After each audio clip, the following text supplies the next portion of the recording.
안녕하세요. 아산소리 이비인후과의 언어치료 클리닉의 송영기 원장입니다. 오늘은 중추성 청각 처리 장애라는 귀 문제와 언어 문제가 어떻게 같이 올 수 있는지에 대해서 이야기를 드리도록 하겠는데요.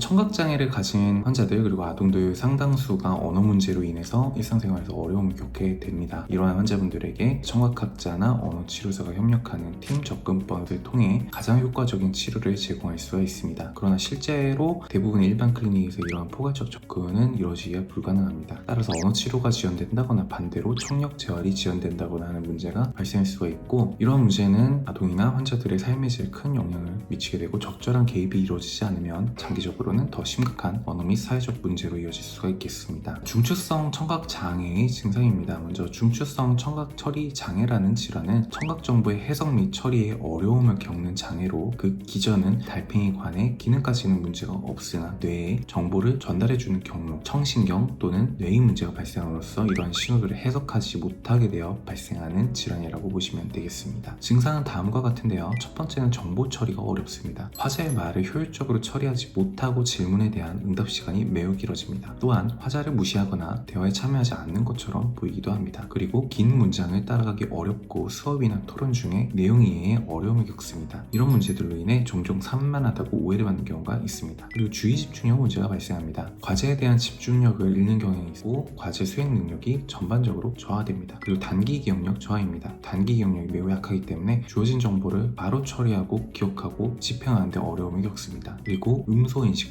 언어 처리에 문제가 생깁니다. 운율을 이해하거나 생성하는 데 어려움을 보이고, 문장, 음절, 소리 분할이 어렵고 소리와 문자 식별 능력이 부족합니다. 그리고 모음과 자음 인식에서 문제를 보이며 언어적 해석과 이해에 어려움을 겪습니다. 이는 읽기와 쓰기에서도 영향을 미쳐 철자 오류, 무질서한 글쓰기, 의미 있는 문장 생성에 어려움을 초래하게 됩니다. 그리고 독해와 표현력에서의 약점도 생깁니다. 독해 능력이 약하기 때문에 말하기와 글쓰기의 표현 수준이 매우 낮습니다. 사고력이 단절되고 말하기 순서가 오류가 생기고 문장 해석에도 오류가 생기거나, 이러한 것들로 인해 추상적 정보에 오해가 발생하게 됩니다. 이는 결국 추론 능력이 부족으로 이어지기 때문에 결과적으로는 학습과 일상생활에서의 어려움을 겪게 됩니다. 자, 그렇다면 진단을 위해서는 다음과 같은 평가가 필요합니다. 먼저 수능 청력 검사라는 기본 청력 문제가 없는지 확인하는 검사가 필요하고, 이음향 방사나 청성 뇌관 반응 검사라는 걸 통해서 말초 청각계에 문제가 있는지, 중추성에 문제가 있는지를 감별하게 됩니다. 그리고 언어적 능력을 평가하기 위해서 공식 언어 평가를 통해서 어느 수준을 확인하게 될 겁니다. 자, 그렇다면 이러한 진단이 내려졌을 때 재활하는 데 있어서 가장 문제점이 되는 것은, 치료 과정에 있어서 청각 문제에 초점을 맞출 경우 치료는 대부분은 이과학자나 청각학자 중심으로 청각 재활이 이루어지게 됩니다. 동시에 아동이 겪는 언어 결손에 대해서도 언어 치료사들을 중심으로 하는 언어 치료가 동시에 이루어져야 하는데 이것이 함께 되는 경우가 많지가 않습니다. 자, 따라서 해결 방안과 결론입니다. 아직까지는 이러한 중추 청각 처리 장애의 치료와 관리를 위한 표준 가이드라인이나 프로토콜은 나오지는 않았습니다. 현재까지는 청각학자와 언어치료사 간의 팀치료를 통해서 각각의 분야에 대한 재활을 동시에 함으로써 해결하고 있습니다. 청각학자는 청각 재활을 통해서 청각 결핍을 보완하고, 언어치료사들은 언어적 문제를 적극적으로 해결할 수 있도록 환자를 중심으로 한 포괄적인 치료 방식을 통해서 재활하게 되는데, 자, 이를 통해서 단순히 청각과 언어만 넣는 것이 아니라 언어 발달 및 학습 능력을 함께 향상시키는 목적으로 진행하기 때문에 사회성이나 환자분들이 발생할 수 있는 심리적 문제에 대해서도 포괄적인 접근이 필요하다고 할 수가 있겠습니다.